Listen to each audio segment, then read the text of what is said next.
গোপালদী পৌরসভার সভাপতি আলহাজ শামসুল হক মোল্লা সাহেব গোপালদী পৌরসভার প্রতিটি ওয়ার্ডে, প্রতিটি বাড়ি বাড়ি গিয়ে উঠান বৈঠকের মাধ্যমে নেতাকর্মীদের সাথে নিয়ে দিনরাত অক্লান্ত পরিশ্রম করে যাচ্ছেন। শরীরের ক্লান্তিকে উপেক্ষা করে মানুষের দ্বারে দ্বারে পৌঁছে দিচ্ছেন বিএনপির বার্তা ও আদর্শ।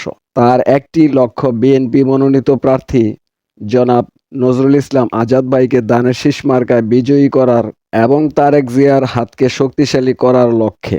এ লক্ষ্যে গোপালদী পৌরসভার সকল নেতাকর্মীদের উদ্দেশ্যে তিনি বলেন, কিছু সময়ের পরিশ্রম যদি কোনো ভুলের কারণে ভবিষ্যতের সফলতার দ্বারপ্রান্তে পৌঁছাতে ব্যর্থ হয়, তাহলে এই পরিশ্রমের মূল্য কোথায়? এই কর্মসূচিতে তার সঙ্গে উপস্থিত ছিলেন গোপালদী পৌরসভার যুবদলের সভাপতি জনাব আজিজুল হক, ২৫০০ থানার স্বেচ্ছাসেবক দলের যুগ্ম আহ্বায়ক কাউসার আহমেদ হালিম, গোপালদী পৌরসভার স্বেচ্ছাসেবক দলের যুগ্ম আহ্বায়ক সোহাগ মাহমুদ, ২৫০০ থানার সাবেক কৃষক দলের সভাপতি শফিকুল ইসলাম, সাবেক স্বেচ্ছাসেবক দলের যুগ্ম আহ্বায়ক মোহাম্মদ আক্তার হোসেন, স্বেচ্ছাসেবক দলের যুগ্ম আহ্বায়ক মোহাম্মদ বাবুল এবং অন্যান্য অঙ্গ সংগঠনের নেতাকর্মীরাও। সাধারণ মানুষের ভালোবাসা সিক্ত আলহাজ শামসুল হক মোল্লা সাহেব বলেন, জামাত আমাদের শত্রু নয়, তারা আমাদের প্রতিপক্ষ। প্রতিপক্ষকে কখনো শত্রু ভাবতে নেই। তিনি আরো বলেন, রাজনীতি মানে শুধু টাকা কামানো নয়, রাজনীতি মানে সাধারণ মানুষের ভোট ও বাতের অধিকার নিশ্চিত করা, ন্যায় বিচার প্রতিষ্ঠা করা।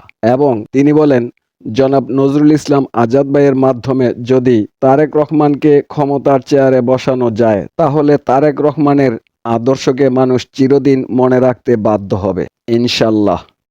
এই ১৬ বছর আন্দোলন সংগ্রামের, গণতন্ত্রের জন্য যে আন্দোলন সংগ্রাম করেছেন, জনগণের ভোট অধিকার প্রতিষ্ঠিত করার জন্য, এজন্য তিনি পুরস্কার পেয়েছেন গোপালদী বিএনপির বিপ্লবী সভাপতি হিসেবে। এজন্য আমরা আনন্দিত যে এই সভাপতির বাড়ি হইল আঙ্গ ১ নং ওয়ার্ড এবং আমাদের গ্রামে, আমাদের বাড়ি। আপনারা নইসলাম আজাদ তলম গান গেতেন, মোল্লা সাহেব যে জায়গাত আছে, এই জায়গা তো আমরা আদার সাহেব প্রশ্নই উঠে না। মোল্লা সাহেব আদার দানের শীষে ভোট দিলে মোল্লা সাহেব ভোট পাবে, মোল্লা সাহেব ভোট পাবে, আদার সাহেব এমপি হবে। মৃত্যুর আগ পর্যন্ত আমাদের সবার মনে একটা জিনিসই রাখবো, যাতে আমাদের এই ১ নং ওয়ার্ডেতে সর্বোচ্চ ভোটে আমরা বাস করতে পারি, বিএনপিকে জয়যুক্ত করতে পারি এবং আমাদের শামসুল হক মোল্লা সাহেবের হাতকে শক্তিশালী করতে পারি। বিএনপির ঢাকা বিভাগের সাংগঠনিক সম্পাদক জননেতা জনাব নজরুল ইসলাম আজাদ ভাইকে মনোনীত করেছেন। আজাদ সাহেব হলো সেই নেতা, যেই নেতা বিগত ১৭ বছর যাবৎ বিএনপি নেতাকর্মীদেরকে আঁকড়ে ধরে রেখেছেন। আজাদ সাহেব হলো সেই নেতা, বিএনপির নেতাকর্মীদের যখন হামলা মামলায় নির্যাতিত হয়েছেন, আওয়ামী লীগ ফ্যাসিবাদী যখন বিএনপির নেতাকর্মীদেরকে শত হামলা মামলা দিয়েছেন, অত্যাচার নির্যাতিত হয়েছেন, তখন আমাদের প্রিয় নেতা জননেতা জনাব নজরুল ইসলাম আজাদ সাহেব বিএনপির নেতাকর্মীদেরকে হামলা মামলা থেকে রক্ষা করেছেন। সর্বদাই উনি চেষ্টা করেছেন আমাদের ২৫০০-এর বিএনপির নেতাকর্মীদেরকে আঁকড়ে ধরে রাখার জন্য।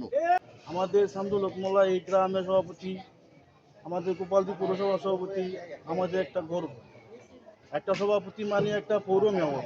আমি প্রথমেই বলতে চাই, as you sow so you reap. এই কথাটার অর্থ হচ্ছে, যেমন কর্ম ঠিক তেমনই ফল। শেখ হাসিনা যেমন কর্ম করেছে, তার ফলটা শেষে আমরা দেখতে পাচ্ছি চোখের সামনে। এখন আমরাও যেরকম কর্ম করব, সেই ফলটা আমরাও সামনে দেখতে পাবো। সেই জন্য আমি বলতে চাই, দানের শীষ খালেদা জিয়ার যে আদর্শটা, আমরা হয়তো প্রেসিডেন্ট জিয়াউর রহমানের আদর্শটা আমরা দেখিনি, কিন্তু মানুষের কাছে শুনেছি। শোনার পরে আমরা উদ্বুদ্ধ হয়েছি দানের শীষ করব, সেটা মোল্লা সাহেবকে নিয়ে। আমরা মোল্লা সাহেবকে সামনে রেখে এখনো পর্যন্ত বিএনপি করে আসছি। আমরা দেখেছি, যারা দেখেছে খালেদা জিয়ার আদর্শ, আর খালেদা জিয়ার আদর্শের জন্য আজকে তিনি জননেত্রী এবং সবার মা পরিচিত হয়েছেন। ভিআইপি, ভিভিআইপি তাদেরকেই বলা হয় যারা ভিআইপির ঊর্ধ্বে কর্ম করে। তো আমরা চাই দানের শীষ মার্কায় মোল্লা সাহেবকে সামনে রেখে আপনারা আপনাদের কাছে ভোট চাই। আমরা চাই এমন কিছু লোক আপনারা মানুষের কাছে, মানুষের দ্বারে দ্বারে পাঠান, যাদেরকে দেখেই মানুষ ধানের শীষে ভোট দেওয়ার জন্য উদ্বুদ্ধ হয়। খালি পায়ে মাটির ফফল আছে, মাটির স্পর্শ করছেন, অর্থাৎ এই দেশের মাটির প্রতি উনার কত টান এটা দেশের মানুষ বুঝতে পারছেন না। উনি বক্তব্য দেওয়ার সময় একটা বার কারো বদনাম করে না। ওনার জীবনে যে অত্যাচার নির্যাতন হয়েছে ওনার ফ্যামিলি, আমার যদি করতো তো আমি আগে হের কথাটা কইলে বলি, আমার স্বভাব চরিত্রের কথাটা। কিন্তু উনি এত নির্যাতনের ভর উনি কারো বিরুদ্ধে অভিযোগ করেন নাই। উনায় সবার চাওয়া হয়েছে কি, উনায় সবার প্রতি একটা আকুল আবেদন রাখছে, আমরা ধানের শীষে ভোট দিব, ধানের শীষে দেশ গড়ব মিলেমিশে। মানুষ কয় ইসলামিক দল বলে জামাত ইসলাম। জামাতে কিছুদিন আগে প্রশ্ন করছে, যদি আপনারা ক্ষমতায় যান আপনারা কি আল্লাহর আইন শরিয়া আইন মতো দেশ চালাইবেন? জামাতের আমি ডাইরেক্ট না করে দিছি, আমরা শরিয়া আইনে দেশ চালাইতাম না। অর্থাৎ এটা ইসলামিক দল হয়েছে হয় নাই। আর জনাব তারেক রহমান দেশ আইয়া প্রথম বক্তব্যের মধ্যে উনি বলছে ন্যায় এবং ইনসাফ। হযরত মুহাম্মদ সাল্লাল্লাহু আলাইহি সাল্লাম যে ন্যায় এবং ইনসাফের দৃষ্টিতে রাষ্ট্র শাসন করছে, আমরা তার দেখানো পথে দেখানো মতে আমরা এই দেশ পরিচালনা করব। মসুদের কিছু কিছু জায়গা কিন্তু প্রকাশ্য দইরা পুলিশের হাতে দিয়ে দিচ্ছে আমল দিচ্ছে। এই গোপালদি পুরসভার ভিতরে আজ পর্যন্ত এই ঘটনা হয়েছে কেউ বলতে পারবো এখানে? আমরা বিএমপি করি, বিএমপি কর্মু, কেননা বিএমপি করা মানে কি দেশ উন্নত করা। বিএমপি করা মানুষকে বুঝাইয়া শোনাইয়া আওয়ামী লীগ যা করছে আমরা তা করতাম না, এইটা সবাই খেয়াল রাখতে হইব। আমি বিএমপি করছি, জেল খাটছি, আপনি বিএমপি করেন নাই, আপনি তো জেল কাটে। বিএমপি তো মনে মনে করছে, এটাই বিএমপি। 1 নং ওয়ার্ড আমাকে এই খেয়ালটা রাখতে হইব যে আমরা যেমন পত্রাইছি তেমন সম্মানটা আমরা রাখতে হইব। এই সম্মান যদি খেয়াল করে মানুষের গালি না দিয়া, যদি হ্যাঁ না বুঝে ভাই ভাই ডাকবেন, চাচা ডাকবেন, যেটা জাকার প্রয়োজন এটা দায়িত্ব তার মনটা জয় করবেন। মনের মেয়েরা আঘাত দিলে ওই লোক কখনো মানুষের ভালোবাসে না। সবাই এদিক খেয়াল রাখিয়া ভোট চাইবেন, মোল্লাকার সম্মান থাকতে হবে। এমন একজন অবিসংবাদিত নেত্রী যার একটি ক্ষেত্রে আপোষ নাই। উনি তিনবারের সফল প্রধানমন্ত্রী। উনি অন্যায়ের বিরুদ্ধে বলিষ্ঠ ভূমিকা নিয়ে বিগত 17 বছর উনি আন্দোলন সংগ্রাম করে গেছেন গণতন্ত্রের জন্য। আমরা নেতৃবৃন্দ যারা আছি তারা ওনারটাকে আমরা যে কোনো প্রোগ্রাম মিছিলে আমরা ঐক্যবদ্ধ থেকে কাজ করেছি। আজ উনি কবরে সাহিত্য, উনি আমাদেরকে এই দলটাকে তিলে তিলে এত বড় করে রেখে গেছেন। আজকে আমরা তার জন্য দোয়ার আয়োজন করেছি, তার জন্য দোয়া চাই। আর বিশেষ করে একটি বিষয়, সামনে নির্বাচন। আমরা বিগত 17 বছরের ভিতরে এই নগরগতির মধ্যে আওয়ামী নির্যাতনের শিকার এত পরিমাণ কিছু সংখ্যক লোক হয়েছে যা বলা বাহুল্য।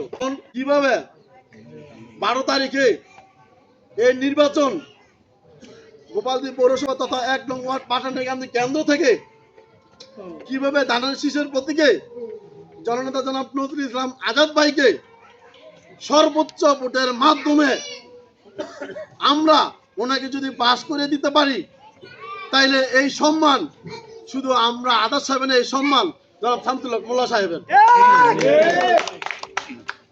যারা কথা বলছে এর বেশি আর কিছু বলার নাই।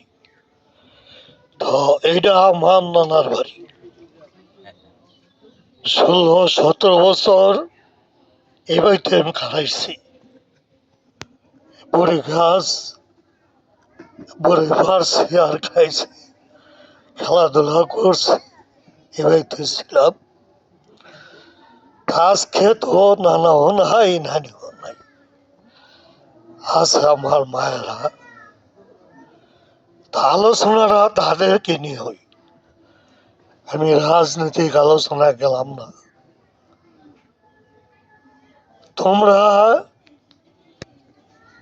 অল্প কথায় মনটা গলে যায়।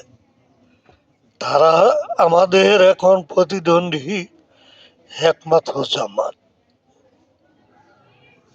তারা আমাদের শত্রুরা, কিন্তু তারা এমন কিছু কাজ করতেছে যেটা ইমান থাকবে না। তারা যে বলে জামাতে ভোট দিলে, তাদের কথা মতো চললে জান্নাতে যাবে। আরে 1 লাখ 2 লাখ 24,000 পয়গম্বর এ পৃথিবীতে আসছে, তারা চলে গেছে। কেউ তো বলে নাই যে আপনারা যদি আমার সাথে চলেন, আমার কথা শোনেন, তো জান্নাতে যাবেন। জান্নাত দেওয়া এত সহজ বিষয় না। জান্নাতে যাইবেন ঠিক, এই জাহান্নামে হয়ে যাবেন। তারা আসলে তাদের কাঠ খান, খবর দেন আমাদেরকে, আমরা জিজ্ঞাসা করব